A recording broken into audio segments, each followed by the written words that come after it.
मिट्टी पानी सच्चा इको, मिट्टी पानी सच्चा इको, ए क्यों नाली विच ने लगियां, ओ क्यों महल दे मथे,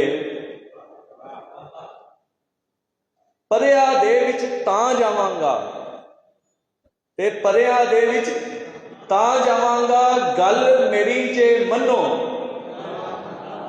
किसे भी एक दी खातर उथे मंजा कोई ना डठे, किसे भी एक दी खातर उथे मंजा कोई ना डठे, ते माड़े नूं अख बन्नण नालों, ओ माड़े नूं अख बन्नण नालों तगड़े दे सिंह भन्नो, जेड़ा सांझी खुरली दे विचों खाण नहीं देंदा पट्ठे।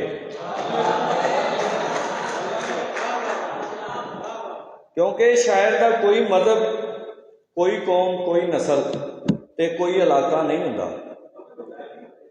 वो कहंदा है जी मान लिया साडे विच कमी है कादी, साडे विच कमी है कादी, सानू ही आखो कमी, साडे नाल खलो के वेखो राजे चीमे चट्ठे। शुक्रिया जी।